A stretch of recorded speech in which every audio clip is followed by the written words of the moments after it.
Hey, what's up, everybody? Welcome back to another episode of The Real Heroes Show. You got Cory and Nick with you here as always. And in today's video, we don't really have a whole heck of a lot to talk about until the Loki finale on Wednesday. So we're going to talk about Black Widow, how it did at the box office and on Disney Plus this weekend, as well as some very interesting comments from Kevin Feige himself about MCU actor contracts moving forward. Nick, how you doing today, bud?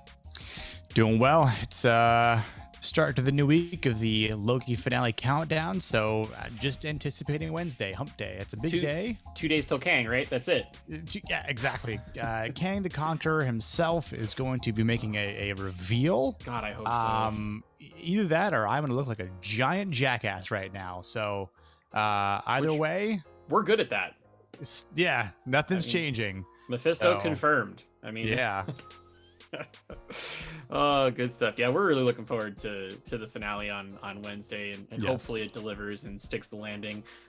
We'll have a video out on Wednesday to talk about the finale, as well as where that show stands in the pantheon of Marvel television now that we've got the first three just about wrapped up. So to dive right into this though, man, Black Widow kicked some pretty serious ass at the box office. All things considered, we are still in the midst of a pandemic where, like, a lot of people are getting sick and dying, and people might not be willing to go to the movie theater.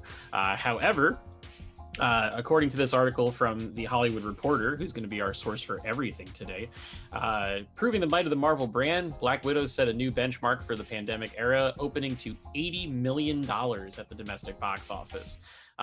This was, I think, about double what the highest grossing one before that was, which I think was Fast 9, which did about like 40 or 50 million.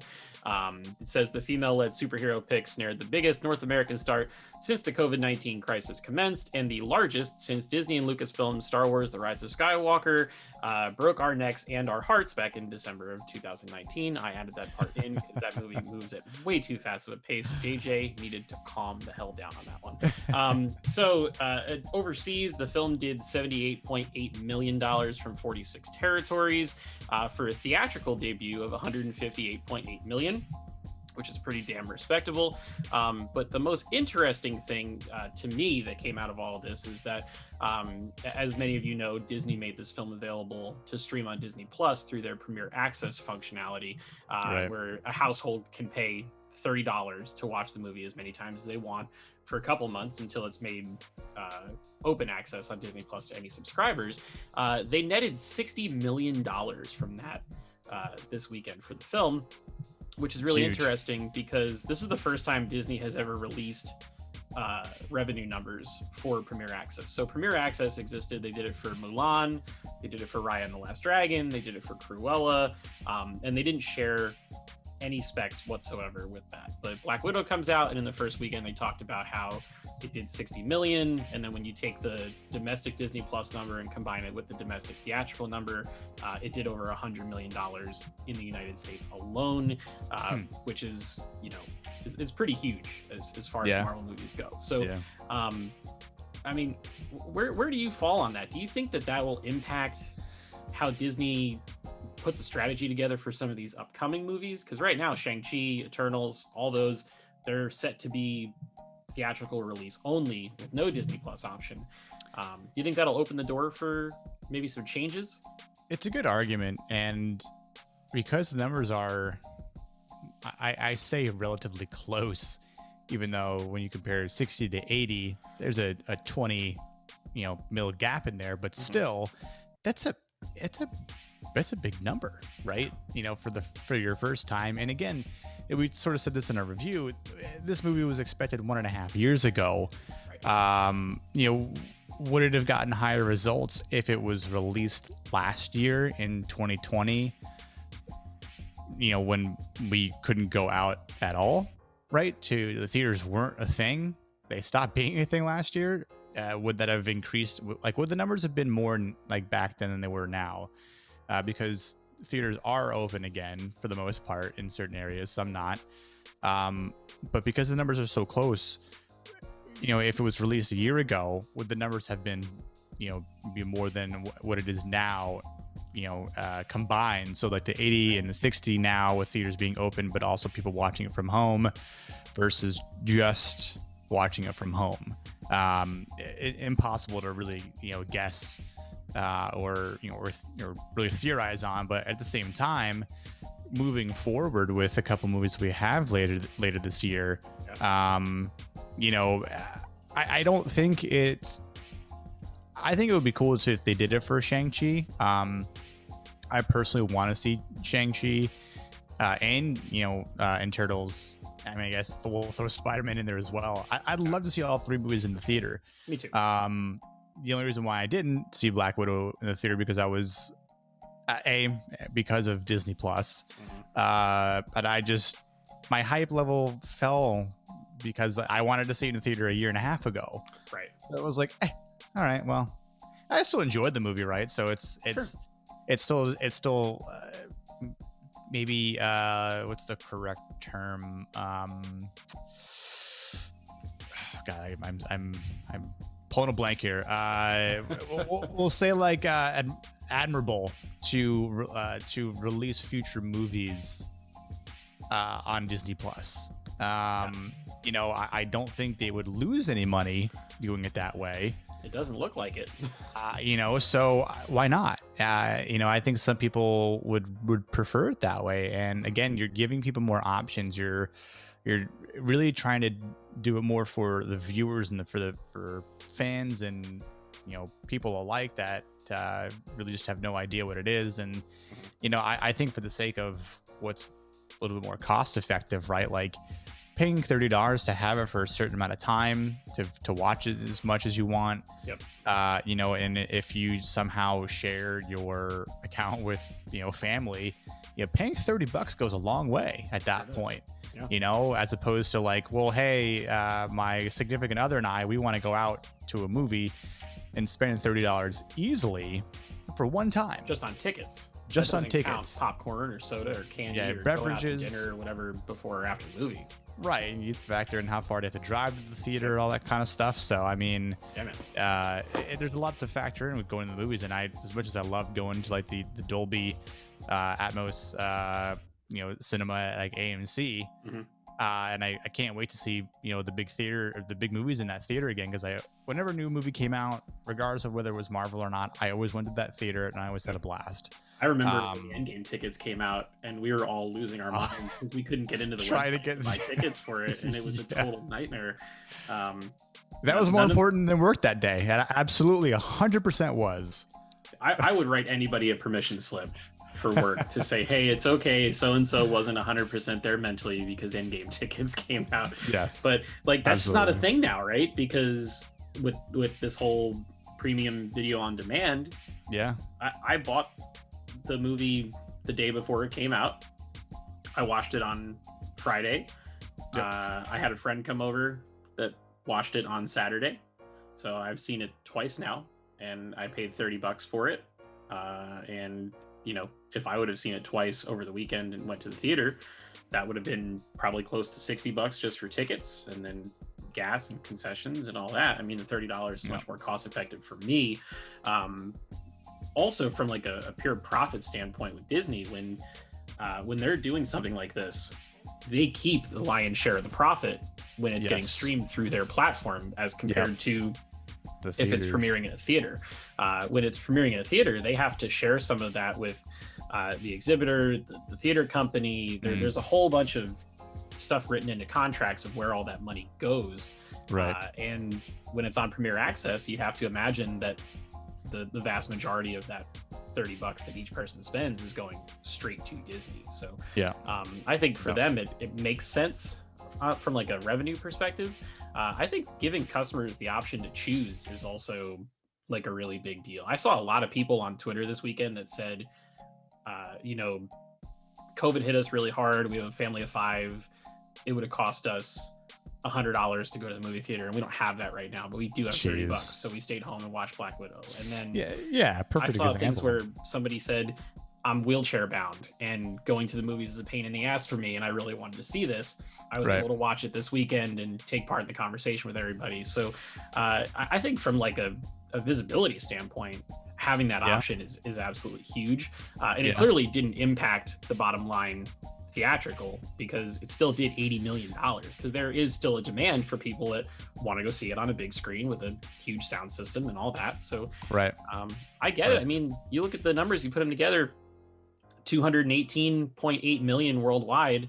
The movie only cost $200 million to make, so it made back its production budget already, and it probably needs to make back another 100 mil or so for marketing and all that other stuff, but it's on its way to being a profitable film, which in today's day and age is not it's not really a thing hard for a lot of studios, especially for Marvel, right? Like, I mean, I know this is I do feel bad for it, because again, I know this movie should have come out years ago, but even a year and a half ago it would have probably done better than it did now, had there not been a pandemic, right?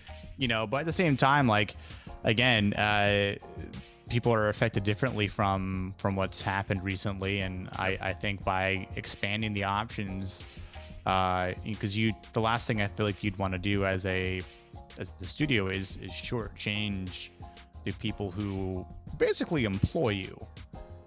So it's like, you want this movie to break even or to do well, guess what?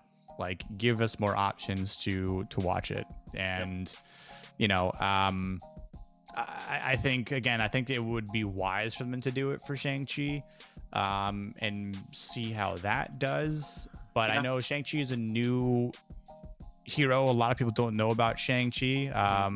Luckily for people on the internet, you can come to our channel and then you'll see what Shang-Chi's all about. We'll let you perfect know. See plug line. Subscribe. Subscribe, please. But like, it's same thing for Eternals, right? Like, we're getting 2 movies this year that are brand new to the MCU. Not a lot of people, and like, even outside like the fan base, like, or people who know of Marvel, like, they're not really widely talked about unless you actually read the comics and have been reading them for a while.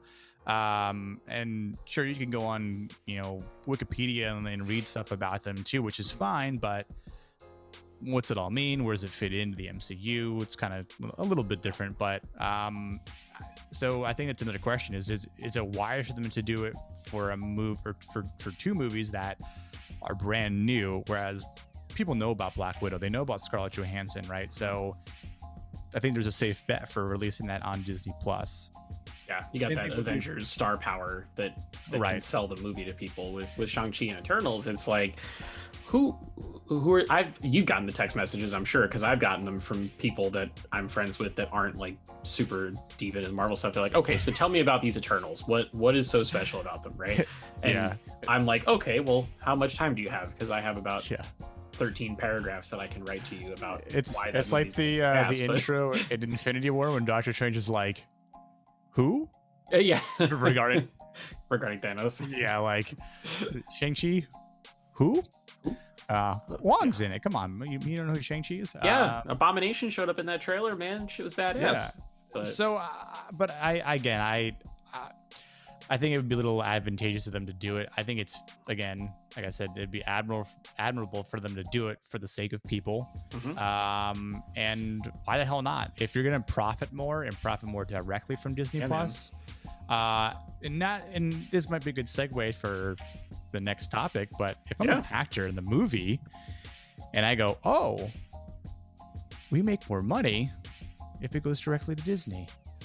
Yeah, because a lot of these actors, it's written into their contracts, like RDJ, for example, famously made $20 million up front for starring in Avengers Endgame, but then pocketed another $50 million based off of percentage of the profits that was written into his contract. So speaking on contracts, thank you for the wonderful lob of the segue there, Nicholas. Kevin Feige was doing some promotional stuff for Black Widow, and somehow they got on the topic of some of these larger contracts that they signed back at the beginning when the MCU was just getting started. Right. You know, Samuel Jackson signed on for 9 pictures. Chris Evans signed on to a 6-picture deal. Sebastian Stan did a 9-picture deal. But Feige is saying that these are not the norm anymore. So when he was talking to the Hollywood Reporter, he said that got a lot of attention way back when with, I think, Scarlett and Hemsworth and Evans and Sam Jackson. It varies now. He also noted that he would throw theme park attractions into the list of things that the studio makes talent deals for.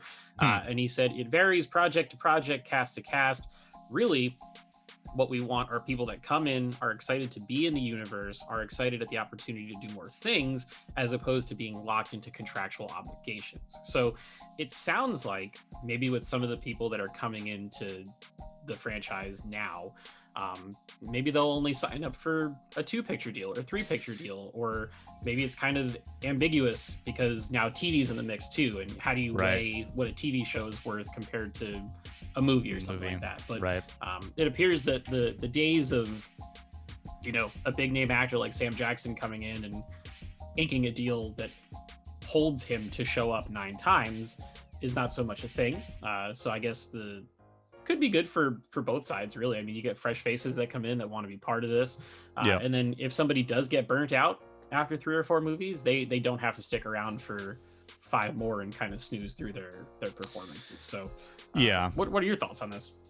You know, I think, like you said, it works both ways. So I think for any actor or actress that, you know, may have signed a long-term deal, or you know, any new onboarding actor or actress that says like, oh, well, great, I have to basically be stuck doing this role for the next 5 to 10 years, depending on how the movies are planned out and how the phases are planned out. And, you know, I'm sure Feige is pretty mum on what he tells even his main actors, his main stars, because of, you know, not to point out Tom Holland, but we don't want to have leaks and things spoiled, you know, like, and I totally agree with that, and I would do the same thing. You know, that's the mystery is part of the fascination behind the MCU.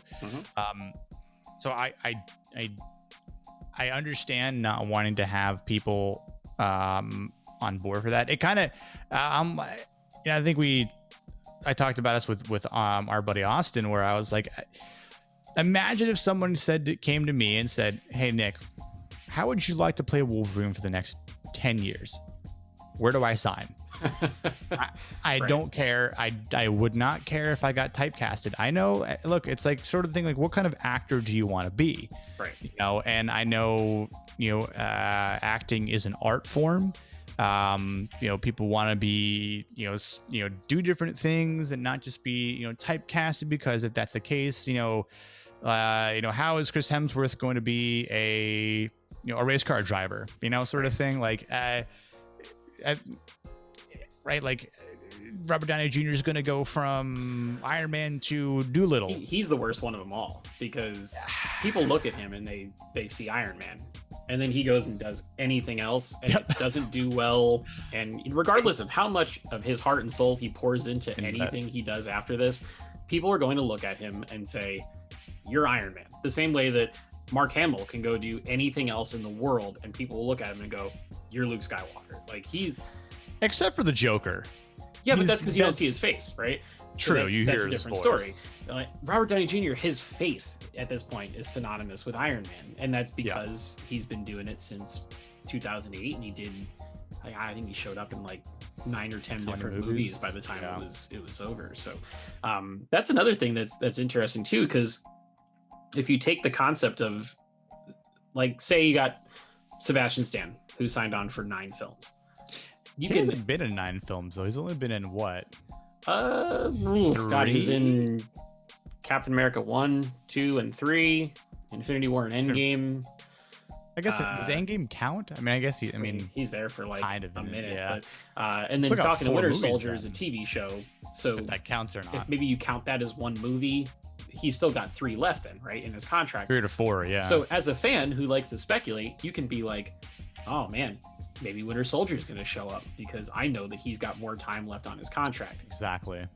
When you don't do something like that, like we know that Jonathan Majors, I'm going to bring this back to the Kang train. He got signed on to play Kang. Right. That was announced. All we know is that he's in Ant-Man 3.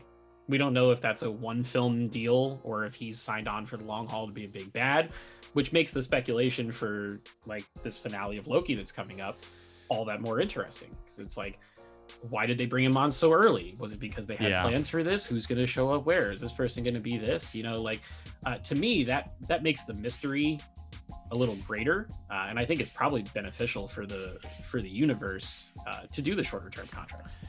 Yeah, I think for the universe, the shorter term contracts work. You can pull in more people, you can kind of shift around characters, you know, and then sort of, you know, the one thing I would maybe say in a contract is like, if we decide to do a big movie like Avengers, mm-hmm. if your character, and you can word it, you know, however you want, but should your character be alive at this time of the phase, you're expected to be you're there, obligated kind of to be there because of the character. And again, that might only mean, well, I'm only going to be in 2 movies, possibly 3, but if that's the case, it might not be, so it might be further down the road. Mm-hmm. You know, I think there are other actors in like within the superhero genre that have been able to do other things, and I'm not going to get into DC, but, you know, strictly talking Marvel here. Like ScarJo's been able to pull off other things. Yeah. Oh yeah. Like Chris Evans. And great things. Both of them. ScarJo and Evans. They've both done other projects that were terrific for them. Outside of Marvel. So it's possible for sure. Not only that, but look at, I think perfect example is Hugh Jackman. Like, look at the movies he's been able to do while playing Wolverine for 20 years. He does everything. He Broadway, you know, like theater, tap dancing, all of it, you know, superhero, non-superhero, guy's a legend, you know, and it's like, it's possible. So it's possible not to get typecasted. Right. And I know a lot of people go like, you know, they watch a movie like Prisoners, or Prisoners is so good. God damn it, I love that movie. Great movie. If you're watching this, you haven't seen Prisoners with Jake Gyllenhaal and Hugh Jackman, go watch it. You will not be disappointed. Directed by the great Denis Villeneuve, who's doing Dune that comes out later this year, that I can't wait for. But anyway, back on track. Or I'll just say, what's the I can't think of the magician movie with him. Prestige. Yeah, great. God, I great love film. that movie. With ScarJo. Yeah. And ScarJo. Yeah, they're both in that. Terrific. You know, and Christian Bale, who is going to be the villain in Thor: Love and Thunder. Yeah. So he was also Batman, who didn't get typecasted. Don't wonder, oh my God, right? So it's like, it's possible. Yeah. So look, I think if you're an actor that doesn't want to be in a superhero movie, then just don't sign up for it. You know, and I think if it's just like you're hoping that it propels your career, which it most likely will, obviously it's does. It's not a stupid avenue to take. It's not a dumb play. Yep. But the con, if anything, the downside of, if you want to call it that, which I wouldn't really call it that, but is you might get typecasted, or you might just that's all people might come to you and be like, oh, Nick, like, oh, you're great as Wolverine, but like, yeah, cool, thanks. I wouldn't care. I really wouldn't, you know. I mean, I've had people call me Logan or Wolverine just because I have the tattoo on the side of my leg, and just and I'm okay with that. I'm perfectly okay with that. So you know, it depends on the person and what they want to do. Right. And if they want to do other roles and they don't want to have to turn down other stuff, then maybe Marvel's not the right thing for them. Right. It's interesting. The contracts could be things like, 1 to 2 pictures, right? However, they write in like a line item in the contract. One that sticks out to me right now is Pedro Pascal.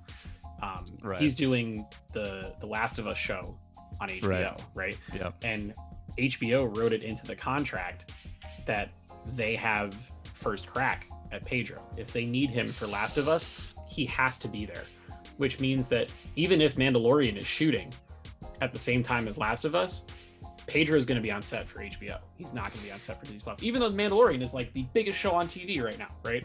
It doesn't matter because it's built into the contract. And I think it'd be okay. I think it would work well enough just because they could film everything where he doesn't have to have his helmet on. Sure. And in that instance, it works, right? But for Marvel, where say it's Robert Downey Jr. and his face is the most important thing because he's Iron Man, like he has to be at that Marvel set. Yeah. The option to do other stuff, even if it's more attractive to him as an actor, isn't there. So I think it's who's the actor? What do they want to do? How do they write it in? Because Marvel has gotten top tier talent before and done like one and done type stuff, so anything's possible. The last question I might ask is, would you rather us not know how long the contracts are for these actors? Like, if someone gets signed, like, oh, so and so just signed a 6-picture deal sort of thing, would you rather have that information be disclosed for 2 reasons? Number one, so we don't really have to dwell on it and try to guesstimate when people will appear and what movies they might appear in, but also just for the sake of them like not having to reveal private information, which I know it's public too. Like, I don't think contracts are supposed to be private, but just for the sake of like knowing that, hey, they're only going to be in it for 2 movies, but we might think it's more, it's not, and that way they're not obligated to really tell or say anything that would otherwise kind of make spoil people things. Or people be like, oh, they're only going to be in it for 2 movies. What a cop out. Like no, there's a reason behind this, like it's because this character served just its purpose and that's that, like, and now we're moving on. So like I would personally rather not know. That's keep the element of surprise there, and like to me, like, spoilers for Black Widow and Falcon Winter Soldier here, Julia Louis-Dreyfus has shown up twice. I don't know how long she's going to be around. I hope it's forever because she's great, but every time she's on screen, it's like, oh, that's awesome, she showed up for this. Or if Florence Pugh is showing up for the Hawkeye show based off of that end credit scene, it's like, oh man, that's exciting. I don't know how much she's going to be in the MCU, but she was great in that movie. Now I'm looking forward to the TV show, and who knows where it can go. Like, that stuff is exciting for me. Instead, where it was like, hey, Avengers Endgame is coming out, and Robert Downey Jr. and Chris Evans both have their contracts expiring. Movie. Probably a good chance one of them is going to die. And then what happened? Or both died, but, right? The other one got old and retired. The other one died. So you kind of had a feeling going into it that was going to be the end for them. Same thing with Black Widow. Like, even with this movie, it's a prequel, so you know that she makes it out of this movie alive, but you know what happens to her character. You know that this was the last picture on her contract. You're like, all right, this is it. I'm watching Scarlet for the last time, and then it's done. I'd rather have the what if in the back of my head. Yeah, and I'll say, just for the sake of maybe Jonathan Majors being Kang is a same thing with Julia and Florence. Maybe this is a new thing that Feige's testing out, where we don't know how long they're going to be in the MCU. I'm okay with the secret, tism and the mystery behind it, because I don't remember if it was revealed how many films Josh Brolin would be as Thanos. Like, I think he said he was on a movie-to-movie deal. That was the way that he worded it. So if that's the case, again, there's a possibility in 5 years he might show up and be Thanos again, maybe in Secret Wars. That's right. So, which is comically accurate and very good possibility. So, again, I think that would be very cool to see. Yeah. But again, same thing. Like, maybe Kang shows up before Ant-Man and the Wasp. It would be great if we were right about this in the finale in 2 days. Yep. So, and beyond that, right? Like, Kang's a big villain. Huge character. So, should be the big bad in this, these next couple of phases. Worth it. And again, we don't know what his contract is for Jonathan Majors, and I think that's the way I would have it. It would that'd be my final say. Me too. I think that's the best route for them moving forward. Yep. And we're just here as fans. We're happy to be on the ride. We're enjoying what they're doing, and we can't wait for the future. So. Yep. I think that's going to do it for us. Now it's your turn to let us know what you guys think. We'd love for you to drop us a comment below. Let us know your thoughts on, first, the Black Widow box office. Let us know how you watched the movie, whether you watched it at home or in theaters, and if you would like Disney to continue offering premiere access for MCU and Star Wars movies moving forward. And then also your thoughts on all these Marvel contracts. Do you like the suspense of not knowing who's going to show up when because you don't know who's signed on to do more stuff? Or do you like knowing, hey, Sebastian Stan's got 3 movies left, I know I can enjoy him 3 more times? So drop us that comment and let us know. If you'd like to support the channel, you can do so for free just by liking this video, clicking the subscribe button, turning on your notifications, and sharing it with your friends.